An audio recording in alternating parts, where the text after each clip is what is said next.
Oh, what do I gotta say, bro? Monday Night Raw. Monday Night Raw. You're building up to the Survivor Series. We're there. We're on the road to Survivor Series.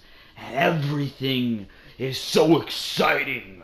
It's Raw versus Smackdown, right? Not really. Not really. Every attempt that they tried to make here tonight was a failure.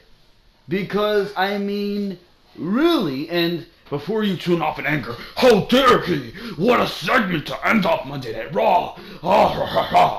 Because I know people love to get angry as soon as they hear that I have a different opinion than you. Because you're looking at things a different way than I am, bro. I'm looking at things at how this is going to be perceived next week and the week after that, and how this is going to be perceived with what we already know. And yeah, the attack on Raw looked cool, and yeah, it was exciting while you were watching it, all that good stuff, right?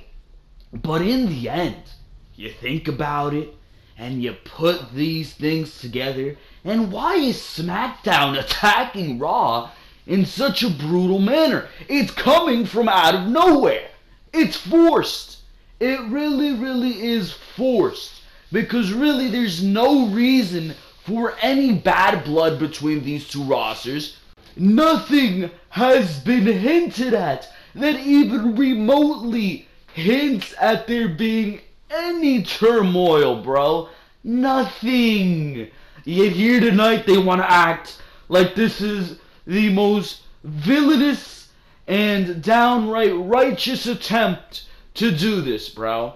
Are you kidding me? And Corey Graves, the only man with logic seemingly on this goddamn show, even said it on commentary. There's no reason for SmackDown Live to be attacking Raw, and there isn't.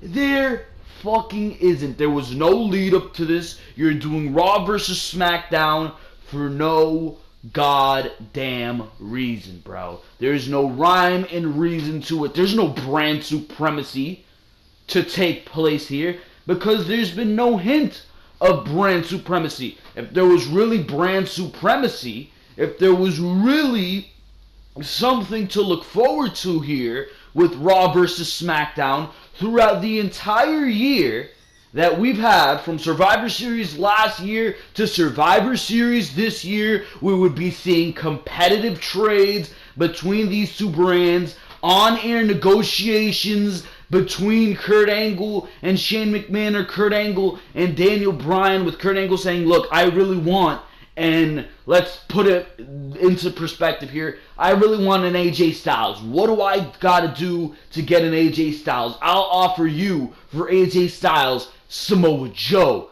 to SmackDown Live. At that point, Shane McMahon says, fine, I'll take Samoa Joe, but I also want blobbity blobbity on top of this. Competitive trades, we haven't seen any of that. Literally, you had a superstar shakeup, where you had these guys literally just come out on Raw, nothing was seen, no negotiations were even hinted at. Disgusting. Disgusting. You have these guys on Raw and SmackDown like the other brand doesn't exist. Peacefully coexisting. You have Monday Night Raw promoting SmackDown Live pay-per-views and SmackDown Live promoting Monday Night Raw pay-per-views. Why not have the commentators throwing in slight jabs? Why not have them say, oh, well, SmackDown Live is having this pay-per-view, No Mercy, or whatever the pay-per-view is, Hell in a Cell, but you really want to subscribe to the WWE Network to see the real pay-per-view, the Monday Night Raw, the A-brand pay-per-view, TLC. They should be throwing jabs like that. Subtle hints should be thrown like that. They should be being thrown. You should have SmackDown superstars making fun of Monday Night Raw superstars. You should have superstars on SmackDown saying, well, while on Monday Night Raw you might have Jason Jordan throwing celery at Elias, And that's what flies on a pay-per-view. Here on Smackdown Live, we have competition. You should be throwing jabs like that. There should be a competitive atmosphere, bro. The WWE Champion of SmackDown Live, despite that being Jinder Mahal right now, should be saying that he's better than the World Champion of Raw. The United States Champion of SmackDown should be saying he's better than the Intercontinental Champion of Monday Night Raw. Vice versa. But none of that has been done whatsoever throughout the year, from Survivor Series last year to Survivor Series this year. It wasn't done from July last year to Survivor Series in November last year. It was not done. This is your first full year with the brand split, and none of that was done. Here we are, 4 weeks from Survivor Series, and what do you want to do?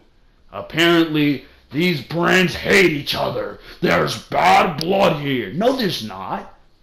No, there is not. There is no turmoil between these two brands. There's no pent-up frustration between these two brands. Really, what you should be having is AJ Styles maybe about to go in a feud with a WWE champion on SmackDown Live, and I'm just using this as a fucking point of reference here.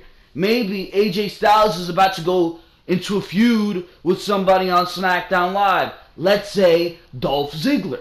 Dolph Ziggler gets traded to Monday Night Raw. AJ Styles is mad at Monday Night Raw. He has pent-up frustration with Raw. I really wanted to kick Dolph Ziggler's ass, and you took away my opportunity at that. Next time I see Monday Night Raw, I'm going to kick everybody's teeth in, bro, because they took away somebody who I wanted to beat up, Dolph Ziggler, and now next time I get the opportunity, I'm going to go to Monday Night Raw, and I'm going to beat up Dolph Ziggler, and you know what? While I'm at it, I'm going to fuck up everybody else there too. That should be the type of frustration being built. There's been no trades, there's been no jabs, there has been no conflict between superstars from both brands. It's all been lovely sports, and everybody gets along. That's all it's been. That is all it has been. And then today, you want to market this off as if this is one of the biggest, heated, most inter-conflicts that you've ever seen in the WWE. It is not that. And for that very reason, that segment we start to close Monday Night Raw, where SmackDown Live came in, despite it looking cool, besides me laughing my ass off at the SmackDown Live roster, seeing Titus Worldwide, the leader of Titus Catering himself, and Apollo Crews. They were mad that Titus sent them a blueberry pie to SmackDown Live for dessert last Tuesday. So they showed up on Monday Night Raw and they just wreaked havoc, right? That's what I'm supposed to believe. Titus sent the wrong type of pie to SmackDown Live last Tuesday. Is that what happened? Is that what happened, bro? My God. You gotta be kidding me. You've gotta be. There's no tension between any of this before what we seen last night. Or tonight, I should say. Before that, there's zero tension. And you know how I can prove that? There's facts to back that up. Here tonight, AJ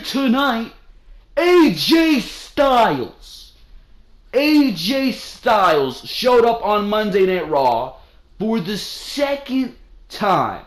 The second time. Whoa, I thought it was a one-night thing. You said it 15 times last night at TLC. It was a one-night thing.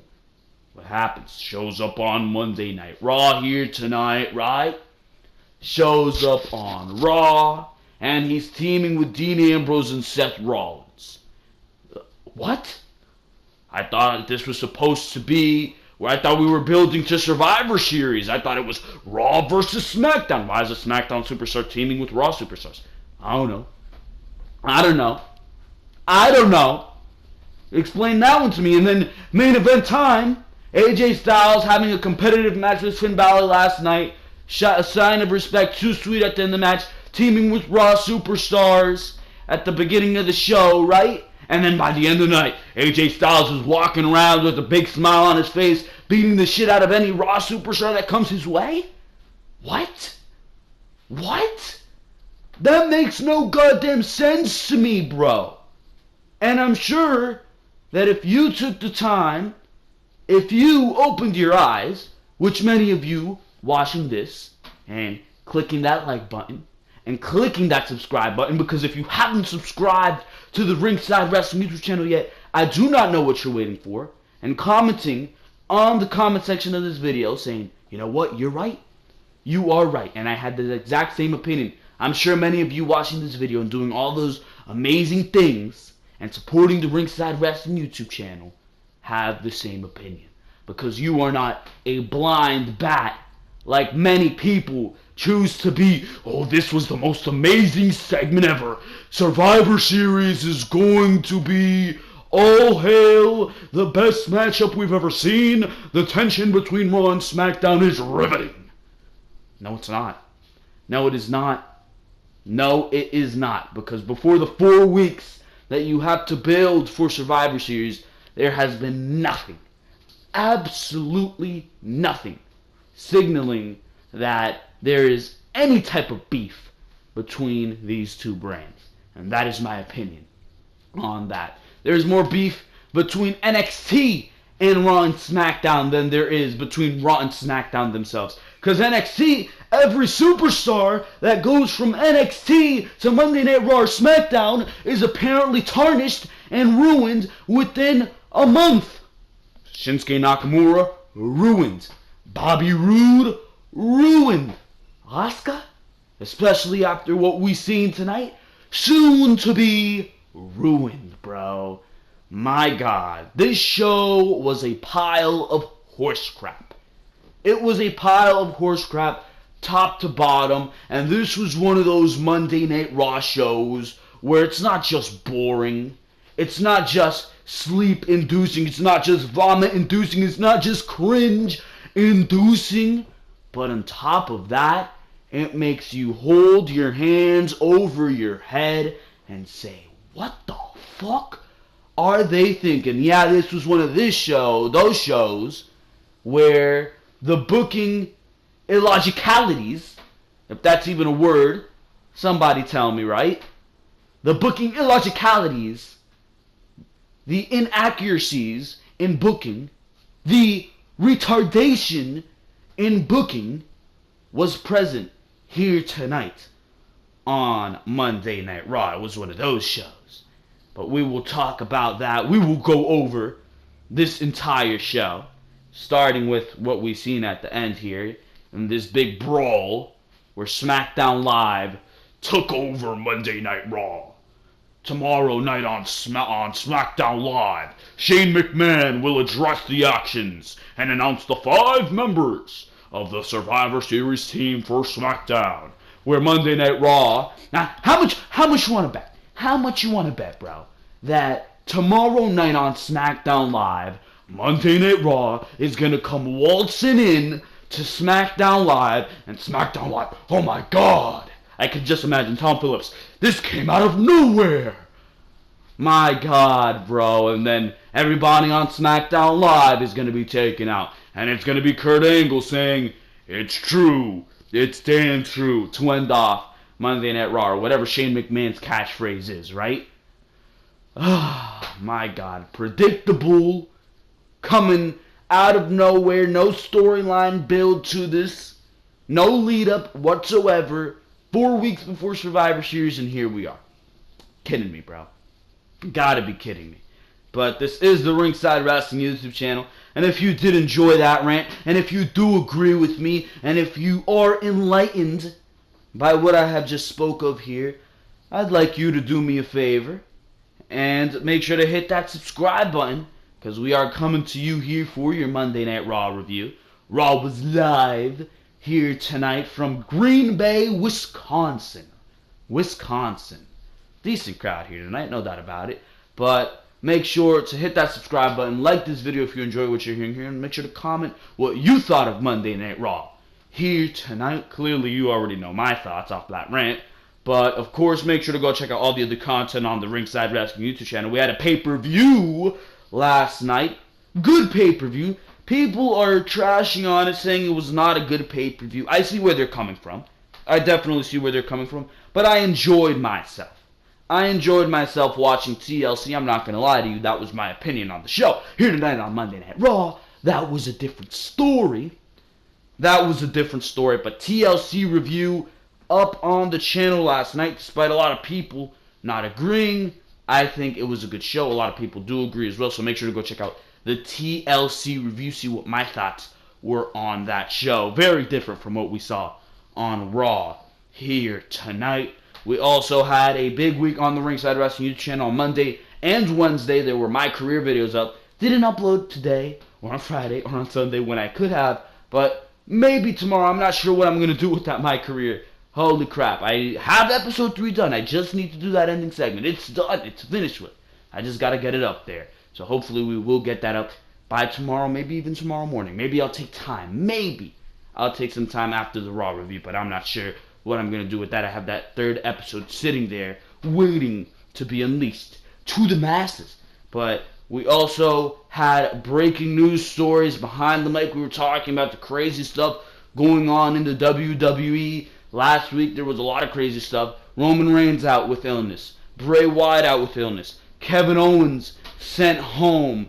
And he was sent home from the Smackdown Live event as well. Which actually I enjoy that because that actually made a lot of sense here. Because you wouldn't think that Kevin Owens would be going with Shane McMahon and attacking Monday Night Raw. They didn't have Sami Zayn here, which makes me think it was deliberate. But I would have no doubt in my mind, bro, that if Kevin Owens was good to go and he didn't have those personal issues, which we discussed on Behind the Mic episode number 41, all of you should go check that out, by the way, that he would have been here with Sami Zayn, attacking alongside Shane McMahon, despite the beef that there is there. And that would have been yet another thing to complain about. But Kevin Owens was out, personal issues, sent home. He will be on SmackDown Live tomorrow, but he had personal issues, so he was sent home from the SmackDown Live tour in South America.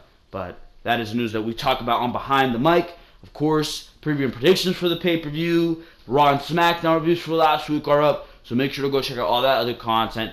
Big week for content on the Ringside Wrestling YouTube channel. Each and every single week is a big week of content, and if you do not want to miss out on any of that content, best way to stay tuned to the Ringside Wrestling YouTube channel is to subscribe to the Ringside Wrestling YouTube channel. Like I said, if you haven't subscribed yet, I do not know what you're waiting for. Twitter account of the same name. We were live tweeting with Raw here tonight. Live tweeting the garbage that was this show here tonight. So make sure to go check out the Twitter account. Leave a follow. Twitter account of the same name. Ringside Wrestling. ENT. But for now, ladies and gentlemen, we do have a Monday Night Raw to discuss. And we are going to start with this segment over here. At the end of SmackDown Live. It was Kurt Angle, or SmackDown Live, Monday Night Raw. Both equal quality garbage, but on Monday Night Raw here tonight, we had Kurt Angle coming out to announce the 5 members of the Raw team for Monday Night Raw going into the 5-on-5 Team Raw versus Team SmackDown. He came out to announce the members of the men for Team Raw. And by the way, just going to give you who I think should be on Team Raw. Number 1, Samoa Joe. Samoa Joe, I do know, is cleared from injury. I know he needs to be on Team Raw. It'd be emphatic for Kurt Angle to come out and be like, you know what? Next week on Raw, you know what? You want to attack my roster? Here's my 5 guys. Out comes Samoa Joe. Dun, dun, dun. And he makes his fucking return to Monday Night Raw after being out for 2 months or so. That would be awesome. I think as well, you need to have a Finn Balor on there. He's really not doing anything else, and there's no way. Bray Wyatt. There's no I want to see Bray Wyatt and Finn Balor continue with their goddamn feud. I would say Braun Strowman, but according to tonight and what we've seen on TLC last night, Braun Strowman has a separate match on TLC, probably with Kane, which sounds absolutely awful. And that is what I was talking about when I talked about vomit-inducing in the beginning segments and that beginning rant on Monday Night Raw. I think they're also, unfortunately, going to throw The Miz in there. I'm not sure if he's going to be defending the... Oh, actually, The Miz is already in a match. He's already in a match against the United States champion Baron Corbin. Why the hell are you having a heel versus a heel? I have no idea. But we will talk about that after we do talk about this invasion segment. I'm going to talk to you about the beginning segment where he talked about all the matches. Seth Rollins and Dean Ambrose are also in a match already against the Usos. That's something I'm excited for Survivor Series as well. So they're out of the matchup. I think they're going to throw Roman Reigns in there, unfortunately. I think they're going to throw Roman Reigns in there. It doesn't seem like there's going to be a Shield matchup at the Survivor Series since Seth Rollins and Dean Ambrose already have a matchup with the Usos. So, I mean, it doesn't seem like there's going to be a Shield matchup. So it's looking like Samoa Joe, Finn Balor, Roman Reigns, perhaps Bray Wyatt. I'm thinking Bray Wyatt's going to be in there as well. And who can be a fifth guy? I'm thinking on the spot right here, who's going to be that fifth guy for Monday Night Raw? I'll dwell on that, but for SmackDown Live, it's clearly, I think quite clearly, going to be AJ Styles, Shinsuke Nakamura, Randy Orton, Bobby Roode, and Rusev. So that's just clear right off the bat. You can name those 5 guys for SmackDown Live, no doubt about it. But Braun Strowman would have been a beautiful fit into the 5th member of Monday Night Raw, but clearly they have plans for him. So the 5th member, 5th member of Monday Night Raw is probably going to be Jason Jordan, because he's Kurt Angle's son, or Elias Sampson, something like that. Probably going to be one of those 2 guys. Really not too impressive of a team right there, but I mean, Monday Night Raw, besides Samoa Joe, not too much of an impressive team for Monday Night Raw, but I mean, what are you going to do, bro? What are you going to do? You want to put Braun Strowman in an angle with Kane? That's what happens, bro. So, Jason Jordan, Roman Reigns, Samoa Joe, you got Finn Balor and Bray Wyatt is what I'm predicting for Monday Night Raw. We'll see next week on Raw, or maybe even tomorrow they'll announce it on SmackDown Live. We'll see if that is true. And, of course, on SmackDown, I'm predicting AJ Styles. You got Rusev. You got Shinsuke Nakamura, Randy Orton, and Bobby Roode. So, I think the SmackDown Live team is looking a lot better just off talent, but there you go. That's my predictions for what the 2 teams are going to be, because clearly Kurt Angle did not get to announce Team Raw, and that actually, I think Kurt Angle might be part of Team Raw, actually. I think Shane McMahon did say that he wants Kurt Angle to bring his gold medal. He wants Kurt Angle to bring his gold medal with him, and I think he said that. Oh, shit. So, actually, I'm thinking out loud here, scratch Bray Wyatt being on Team Raw. I think it's going to be Kurt Angle, Roman Reigns, Finn Balor, Samoa Joe, and whatchamacallit, whoever the hell else I named. So, scratch Bray Wyatt, Kurt Angle, Finn Balor, Roman Reigns, Samoa Joe, and I'm forgetting the 5th guy I named, but that guy as well. So, there you go. So Jason Jordan as well. So, that's what I think is going to happen right there. And then, maybe Shane McMahon will join Team SmackDown, which in that case, if Shane McMahon joins Team SmackDown, then you're taking out Rusev, bye-bye Rusev, from SmackDown Live's team, and you put Shane McMahon in Rusev's spot. So, that's what I think is happening right there with the Team Raw versus Team SmackDown. That's my prediction for what the 2 teams are going to be. Just some thinking out loud right there as we're talking about this Raw review.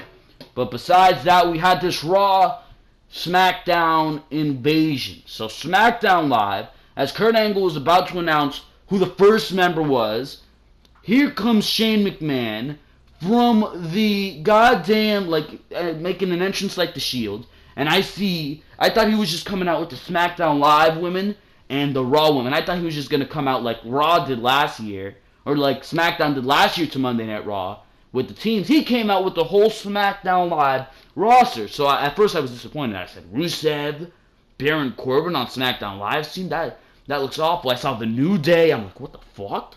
That's not a Survivor Series team. But that was not the case, because it was the entire SmackDown Live roster, as I soon saw. They were led by Shane McMahon. They surrounded the ring and they were led by Shane McMahon. He got in the ring and said, and this was so forced. This was so forced. Hashtag under siege. That was so corny. And then he was like, Team Blue, go get him. So forced. Like, what is this? The Power Rangers? Power Rangers, activate. Like, what is this, bro? That was so forced and corny, bro. But the SmackDown Live roster first ran into Titus Catering, Titus Worldwide. You had Apollo Crews and Titus O'Neil. They goddamn destroyed both those two guys. You saw production guys, like where they did interviews on Raw. Production guy, Baron Corbin, threw him into oblivion, bro. You had these guys, there was a Titantron, the Jaretron 5000, I'm assuming, right? They threw that down on the floor. There were lights, they threw that, Chad Gable kicked them right down, bro. They seen Curtis Axel, Goldust Rhino, and Heath Slater destroyed, demolished. They made their way into the locker room, absolutely trashed the goddamn locker room. Everything in that locker room thrown around. I mean, whoever put their shit in those locker rooms must have been pissed. But I mean, they found Finn Balor, Matt Hardy, who wasn't on the show here tonight besides that, and Jason Jordan. They destroyed those guys. They found Gallows and Anderson and Elias in another locker room, destroyed the locker room and destroyed those guys. They kept walking, and the Raw Women's Division met the SmackDown Women's Division, and it was like 5 Raw women and 5 SmackDown women, and lo and behold, the SmackDown women, bada boom shakalaka, just beat the shit out of the Raw women. Besides that, the women were just standing around every other attack.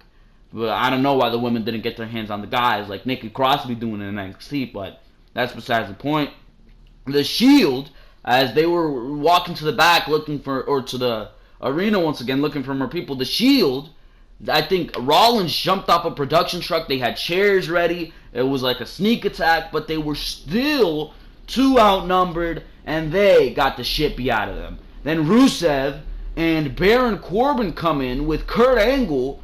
They have Kurt Angle, and Kurt Angle just has a defeated look on his face, absolutely embarrassed, absolutely ashamed, and they make Kurt Angle watch Rollins as he's being slaughtered by the SmackDown Live roster. They then escort Mr. Angle to the ring. They escort Kurt Angle to the ring where where Shane McMahon is still standing, and they make Kurt Angle look Shane McMahon right in the eye as Shane McMahon says that he wants Angle to bring his gold medal and what's left of his Raw roster, because at Survivor Series, it's going to be war. Oh, it's true. It's damn true. So yeah, I'll give you that. It was exciting. It looked cool. But was there any lead up to it? Was there any rhyme or reason for these events to take place? And the answer to that question, and you have to agree with me here, is an emphatic no. And that's proven by the fact that AJ Styles was teaming with Dean Ambrose and Seth Rollins on this very show, which makes no goddamn sense to me. It's proven by the very fact that these guys have been absolutely respectful to each other before this, the Superstar shakeup. You didn't see any on-air negotiations. There was nothing. There was no turmoil between these brands. A Raw Superstar did not speak about a SmackDown Superstar. SmackDown Superstar did not speak about a Raw Superstar badly for months. So, I mean, you failed in leading up to this. You failed in building turmoil between these two brands. So, I mean, don't expect anybody to fall for the bullshit. That's all I gotta say about that. It was cool, exciting, but in the end, there was really nothing of avail here. There was really nothing that was going to be led up to that was cool here, because you did not properly take the measures to build up to this. You're simply doing this now because you got 4 weeks towards Survivor Series, and you need to build this show off of something. And this is all you got. This is all you got. And even this, you barely have. So, there you go. We now go back to the opening segment here. And Kurt Angle did start off the show here tonight, and he got "You Still Got a Chance," saying that every story has a beginning, middle, and an end. And last night he wrote a new chapter. Kurt Angle said he had the time of his life last night, but it's on to the next thing, and that next thing is Survivor Series. So he runs us through the lineup. He runs us through the card. He announced a bunch of champion versus champions matches, and what a worse time to make champions versus champions matchup than this, bro. My God.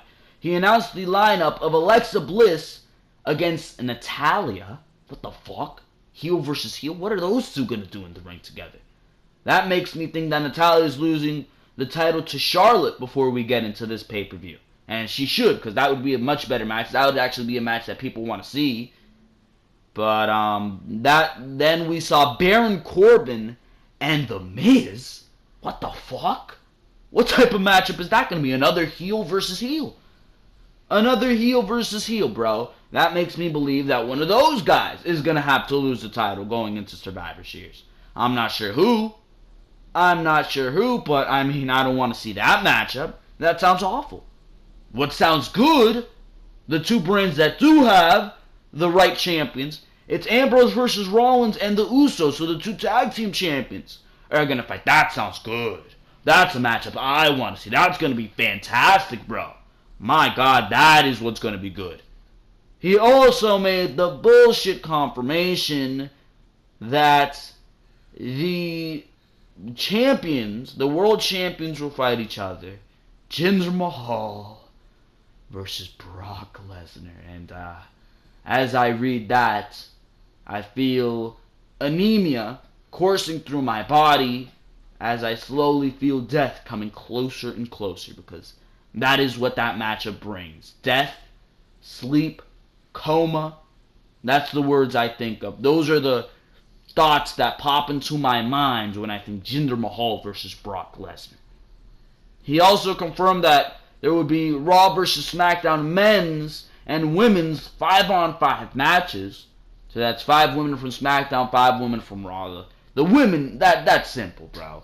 You got, and by the way, Alicia Fox was confirmed here tonight to be the captain in a triple threat match. Why would she win a triple threat when you have Asuka on your brand? Why the fuck is Alicia Fox your captain? And we will talk about that. But the women for Raw and SmackDown, it's easy. You got Asuka, Sasha, Bayley, Alicia, and Emma. And that's who I'm supposing is going to be in that matchup. And then you got Alexa Bliss in your championship match. Or maybe you'll throw Mickey. Maybe you'll throw Mickey in there. But then substituting for who? Maybe you'll throw Emma out of it, leave Emma out of it, and put in Mickey. That's something you're going to have to find out right there. There should be qualifying matches to get in to this 5-on-5, if you ask me. But SmackDown, it's much easier. You got Natalya taken up since she's a champion. Carmella. You got, or depending on who's the champion by the time we get there, I think Charlotte should be the champion because nobody wants to see Natalya versus Alexa Bliss. So I'm saying Natalya is going to be in it. Carmella, Becky, Naomi, and I'm guessing Tamina. But why would anybody want to see Tamina, bro? Why would anybody want to see Tamina? That is a question to me, but she's probably going to be in that as well. So that's who I'm guessing are going to be the 5-on-5 for Raw and SmackDown. I know Alexa's going to be the champion by the time we get to Survivor Series, but Natalya, that's something I have in doubt. We continue with this segment, and Miz came out after trashing on Kurt Angle and telling him that he should resign. Miz, Curtis Axel, and Sheamus and Cesaro, who for some reason are still running with the Miz, surrounded the ring, Shield style, still with the Shield garbage, until Ambrose and Rollins came out to save the day, and Kurt Angle ridiculously brought out AJ Styles again. Why? Why was AJ still on Raw here tonight? There's no need to have AJ on Raw here tonight. There was no need for that. You could have brought out anybody else, bro. Matter of fact, bring out Matt Hardy. Bring out a broken version of Matt Hardy. That would have been better. But all this does is devalue the brand split. It devalues the brand split because AJ Styles is on Raw for no rhyme or reason. There's no reason for him to be there. There's no reason for John Cena, after being drafted to SmackDown Live in the original draft, to have randomly said, you know what, I'm going to Raw. And there he is on Raw. There's no reason for that. And that's clear. Yet, here it is. WWE says here it is, and everybody's supposed to take it up the ass, not thinking that it's devaluing what they set out to do a year ago, just a mere year ago, year and a half almost at this point. And love how we're going into a pay-per-view literally being marketed around Raw versus SmackDown. Yeah, you have AJ, a SmackDown Live talent, teaming with Monday Night Raw talent. Yeah, makes a lot of sense there. Makes a lot of sense there, WWE. You gotta be kidding me with that one, but Dean Ambrose, we move on here. Dean Ambrose, Seth Rollins, and AJ Styles versus The Miz, Sheamus, and Cesaro. Dean Ambrose, Seth Rollins, and AJ Styles versus The Miz, Sheamus, and Cesaro. This match was fine. Nothing too crazy here. Clearly, Styles and Cesaro, when they were in the ring at the same time, we saw fucking magic. But besides that, classic six-man tag on a Raw. Beat down by the heels until everyone hits their big moves in a spot fest. And we have the winners here clearly being Styles and The Shield, with Ambrose and Rollins hitting Sheamus and Cesaro on the outside with tope suicidas, and Styles hitting the phenomenal forearm on, I believe, The Miz to get the win. So for some bizarre reason, WWE then felt the need to have Kane. My same reactions having Kane come out last week on Raw, but they feel they need to have Kane come out and attack these guys, eventually joined by The Miz, Sheamus, and Cesaro to end the segment. So there you go. And after the commercial break, for some reason, Kane is still in the goddamn ring. I don't know why, but he cuts a promo, and they replay what he did to Braun Strowman during the TLC matchup last night. Kane took the mic, and he cut some type of promo saying that through hell, fire, and brimstone, he heard the stories of a man who demanded competition. They called him the monster among men. He says that he had to see this with his own eyes, and what he saw was 385 pounds of garbage. So, last night at TLC, he had to do exactly that. Throw Strowman in the garbage. Strowman, by the way, was not on Monday Night Raw here tonight. He declares himself Raw's one and only monster, and now with Braun gone, he wants competition or else. So, clearly a reference to Braun Strowman there. Decent promo by Kane, but why the hell is he on Monday Night Raw in 2017? Can somebody explain that to me? Why is he beating Finn Balor on Monday Night Raw in 2017? Because it was indeed Finn Balor who came out and answered the call. You're telling me you couldn't have brought out an Apollo Crews to be squashed by Kane? That couldn't have happened? You had to have Finn Balor taking a loss, yet you're telling me, I'm hearing rumors, pretty much not rumors, pretty much all but confirmed at this point, that Finn Balor is going to be challenging Lesnar at the Royal Rumble for the Universal Championship, yet he's losing to a 50-year-old Kane on Monday Night Raw. Yeah, that makes a lot of sense to me. No, it doesn't. It's fucking garbage. My God. And this is what I was talking about at the beginning of the review when I was talking about stupidity, inaccuracies in your booking. Stupid. It is stupid. It is garbage, bro. Balor was going for the coup de grace, but Kane sat up and hit 3 choke slams in a row on Balor in order to win the match. There you go. Kurt Angle is backstage on the phone when SmackDown Commissioner Shane McMahon knocks on his door and enters. Angle hugs him and calls him a crazy son of a bitch, mentioning the big leap at Hell in a Cell. Shane says he's still healing from Hell in a Cell and mentions how good Angle looks. Angle thanks Shane for letting them have AJ Styles at TLC last night. They have some friendly talk on Raw vs. SmackDown, and Shane says Angle is a little bit out of line. Kurt apologizes for being a bit insulting, and Shane says that the blue brand will destroy the red brand at Survivor Series. Angle asks if it's like that, and it is. They leave on friendly but competitive terms. This segment was so forced, bro.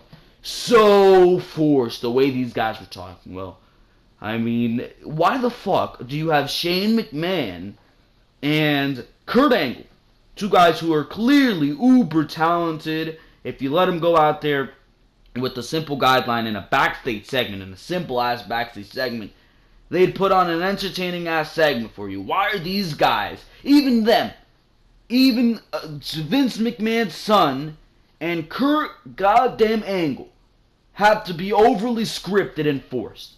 You're kidding me. And then people want to come to me on Twitter saying, well, I found it to be a good show. These WWE cocksuckers, bro.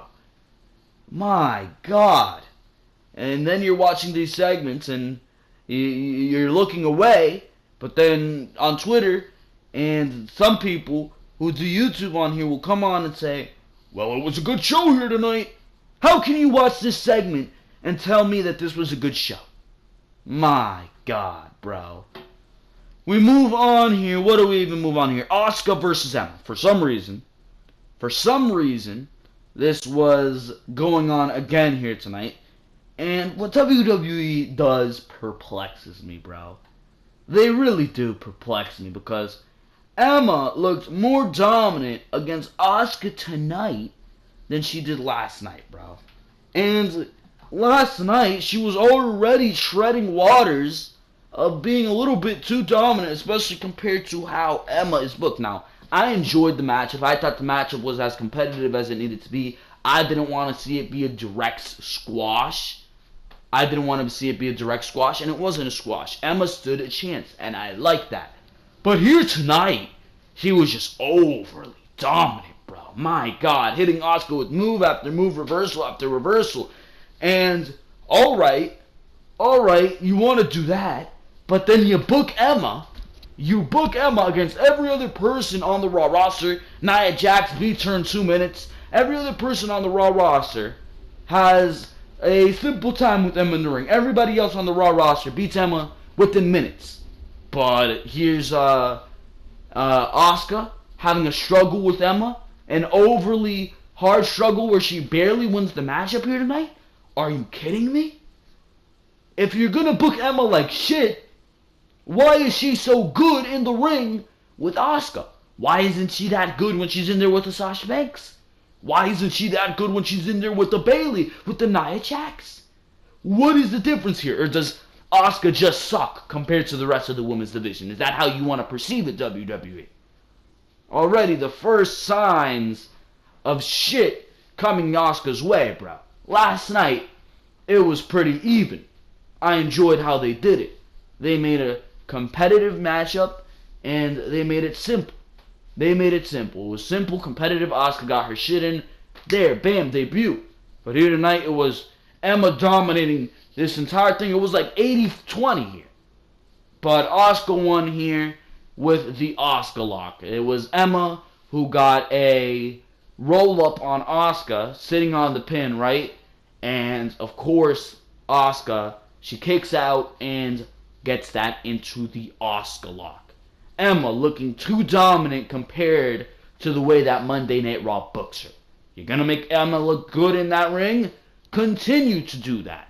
But if you were going to have her face Asuka on these shows, knowing that Emma was going to be the one to go into this matchup with Asuka, leading up to that, you should have made Emma look good. Should have had the commentator say, well, look at Emma. She's doing fantastic in that ring. She's hungry for competition. Ever since finding out she's going to face Asuka, she's hungry. She's been doing well in that ring, hanging in there with Sasha Banks. But no, none of that. No, none of that, right? Of course, you got to make You gotta make Asuka look bad already, bro. It only took a day. Alexa Bliss comes out, and Alexa Bliss is so gold on the microphone. Alexa Bliss is so gold. She comes out saying that last night she beat Mickie James, leader of the old folks home, according to her. Alexa said that at TLC she's going against Cat Lady, and there might be two brands, but there's only one goddess. She goes on a rant about how she's had the performance of her career last night, and this is actually a very real issue with these goddamn crowds chanting, this is awesome way too early. She said she gets no appreciation for the performance of her career, yet AJ Styles and Finn Balor can stand in a ring and stare into each other's eyes for like, what, 10 minutes? And get this is awesome chants. That was absolutely hilarious by Alexa Bliss. Is it because she's not old? Is it because she doesn't have a 3-year-old son at home like Mickie James? She then says that they're going to play a game, and since they're in the Midwest, she's going to have to spell it out for them, saying that when she says you deserve it, they chant it back. When Alexa said you deserve it, some people were awesome, and they were chanting you deserve it right back at her, but most of them just booed. That's heel heat if you ask me. But that's when Mickie James came out, and she didn't even say anything, hits Alexa Bliss with the Mickey DDT, and then she grabs the mic and says, yeah, you deserve that. So, there you go. Simple, and I don't know why they're continuing this shit with Mickie James. Mickie James lost clean last night. She did. She lost clean to Alexa Bliss. It was a damn good matchup. It was a damn good build. I'll give them credit for that. But if Mickie James lost clean, Alexa moves on to the next opponent. I don't think WWE is getting the grasp of that. My God. Bayley and Sasha go into Kurt Angle's office. These backstage segments are just terrible, bro. These backstage segments are terrible. Commentary is terrible. Commercial breaks, interrupting matches, over-scripting on Raw. It's all terrible, bro. This show is probably in its worst state that it's ever been. Yet I hear people saying this show is good. My God. This is why it's bad. You're the reason it's bad. These people say, oh, it was a good show here tonight. Oh, it was a good show, yeah. Bayley and Sasha go into Kurt's office, congratulating him on his successful in-ring return. Bayley, of course, Bayley hugs Kurt Angle. So forced. She's always like going back and forth. Like, should I hug you? It's like, what the fuck? Just hug him if you're gonna do it. In NXT they did it, so how? I'm just wondering to myself, how did NXT do it so right, yet they're fucking it up with Bayley so bad? My God. So cringeworthy. But he brings up who's going to be captain for the Raw Women's team at Survivor Series, and Alicia Fox walks in, saying that she should be captain because she's been there the longest and she's the smartest. Kurt makes a triple threat to determine the captain. Why wouldn't Asuka be your Raw Women's captain, bro? Undefeated, fucking coming in here, beating Emma, right? Why wouldn't Asuka be in contention to be your captain? But of course not. I'm wondering why these teams even need captains if it doesn't even mean anything. It's worthless. It is worthless. And Alicia Fox actually went on to become captain. So that makes it even more worthless. Elias Sampson has a new song, but fans aren't interested. Bro, Elias Sampson, the heel heat this guy gets is absolutely revolutionary, the amount of heel heat this guy gets. My God. This guy is a true heel in 2017. He's made it big, bro. My Lord. Elias Sampson talks about how Jason Jordan kept interrupting him with a whole grocery list of produce at TLC last night. But tonight, Elias is going to give us an uninterrupted musical performance.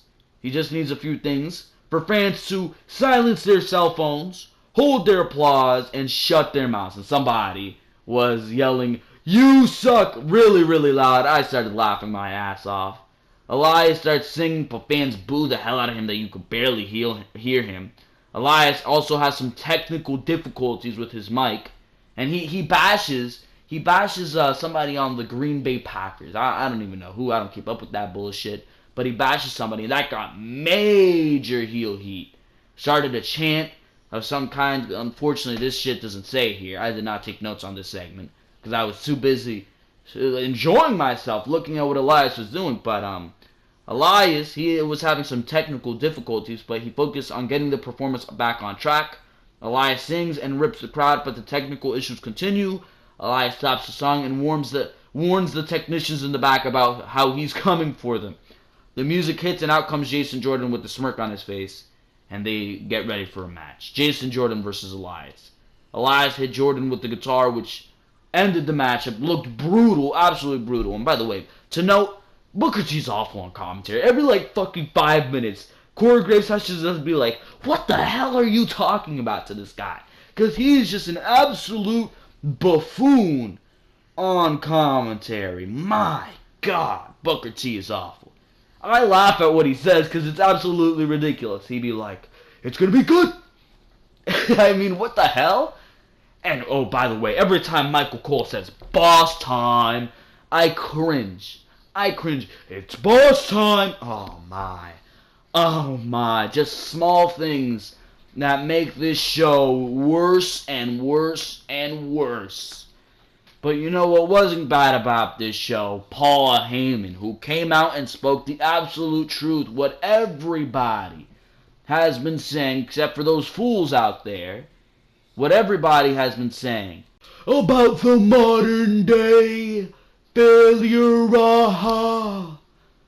My God, bro. Paul Heyman came out and cut a godly promo on Jinder Mahal here tonight, proving once again that Paul Heyman is the best at what he does on that microphone. Came out with Brock Lesnar saying that he finds it funny the way people react to his introduction for Brock Lesnar, because there's someone who has a problem with the word undisputed. This someone, whose name he won't mention from Smackdown Live, barely got through the challenge of Randy Orton, barely got past the challenge of Shinsuke Nakamura, and is barely going to get past the potential challenge of AJ Styles challenging for his his WWE Championship. And now he is staying up at night trying to divulge a plan to be the real undisputed champion, defending his title successfully on Monday Night Raw. Paul Heyman says that everyone wants to run down their opponents, hurl insults at their opponents' families, and brand their opponents losers instead of box office attractions. But the king on this microphone himself doesn't use that tactic to describe the opponents of Brock Lesnar. Didn't use it with Goldberg. He praised Goldberg. Didn't trash on Samoa Joe. He praised Samoa Joe. He didn't trash Braun Strowman. He praised Braun Strowman, and rightfully so. Jinder Mahal, this so-called modern-day Maharaja, riding to the ring with the Sing-Along brothers, trying to do his shtick. Heyman says Jinder is not Lesnar's equal, contemporary, or counterpart on SmackDown. He's not even a worthy pretender to the throne of being WWE Champion. When they think of WWE Champions, they think of Bruno Sammartino, Hulk Hogan, Randy Savage, Ric Flair, Triple H, Shawn Michaels, John Cena, and Brock Lesnar. They don't think of Jinder, a consolation prize champion offered to SmackDown when Blue Brand bosses Shane McMahon and Daniel Bryan realized they got the shaft in the Superstar shakeup. Heyman says, don't think Lesnar is marching into Survivor Series for the battle of brand supremacy, because there is no battle for brand supremacy. Heyman says the brand with Lesnar is the number one brand, the supreme brand, the flagship brand with the number one champion, the place to be in WWE. Heyman says that's undisputed, and because Jinder disputes this fact at Survivor Series, Jinder will be going to Suplex City. Heyman says that's where Jinder's night only begins, because the last time a SmackDown superstar stepped into the ring to fight Lesnar, they had to stop the match. Everyone was in shock. The locker room was in an uproar. Even the Raw locker room, because on that night, Lesnar violated every single rule, regulation, and moral of the PG era. Heyman accepts Jinder's challenge for Survivor Series, and the fans get a huge pop out of that.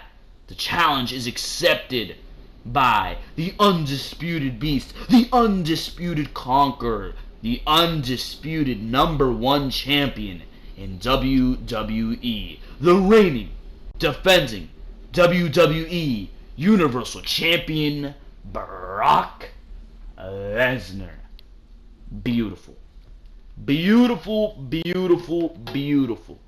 Everything that needed to be said about Jinder Mahal was said right there. This guy is a mock. This guy is a fool. This guy is a sham. Nobody wants to see him. He is god-awful. And he's been winning the same way every time. Cheating, cheating, cheating. This is all to push some initiative in India, to get some network subscriptions up in India, which hasn't even worked. A failed experiment, bro. That's what Jinder Mahal is, and now Brock Lesnar is going to go into Survivor Series, and was going to be an awful match, and he's going to squash this guy anyways, bro. What a Survivor Series we're going into. Beautiful promo by Paul Heyman, but what is this ultimately leading to? What is this beautiful promo ultimately leading to? Garbage. Bullshit, mediocrity, and nothing but downright, utter, and sheer disappointment. That's all I have to say about that. Exactly what needed to be said was said by Paul Heyman. I was thinking Paul Heyman was going to come in here and start praising Jinder Mahal just like he did, but nope, it's different this time. This time, Brock Lesnar's facing a goddamn fool. Bayley versus Sasha Banks versus Alicia Fox. This match was meaningless, and to top off the bullshit, Alicia Fox won this match. So on a brand with Asuka, you're telling me Alicia Fox is your captain? She's the best in your women's division?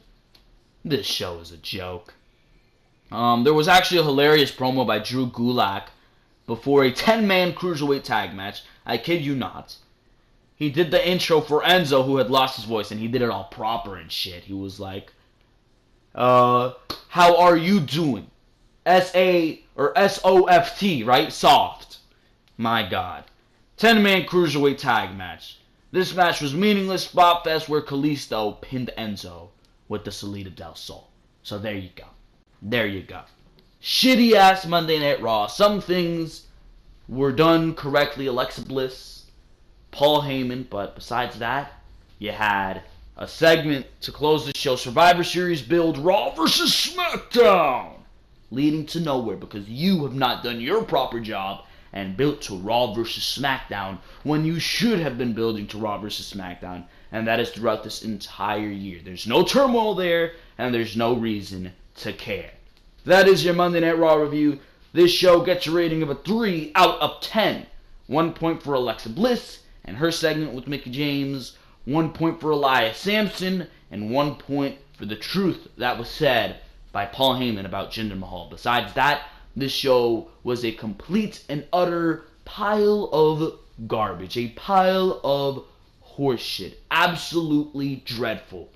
That is your Monday Night Raw review, ladies and gentlemen. I hope you enjoyed each and every single thing that you heard here. For now, make sure to go check out all the other content on the Ringside Wrestling YouTube channel. Raw reviews, SmackDown reviews, pay-per-view reviews, NXT TakeOver reviews, Twitter of the same name where we live tweet all those things that I just mentioned to you. My career on WWE 2K18. I'm trying to get the universe mode set up, trying to find time to do all that amazing things. So that as well. And of course, on Wednesdays, we like to do breaking news stories, stuff like that. So if you do not want to miss any of that content, subscribe to the Ringside Wrestling YouTube channel. If you have not subscribed yet, I do not know what is going on in your brain. I don't know what your brain cells are telling you, but what my brain cells are telling me is that you need to click on that red subscribe button right now. Ladies and gentlemen, click on that like button as well. And of course, make sure to comment what you thought about Monday Night Raw here tonight, because for now, this has been Joel Perez of Ringside Wrestling Entertainment, and for now, I am out of here. Thank you very, very much for watching this video. I will see you tomorrow for your SmackDown Live review.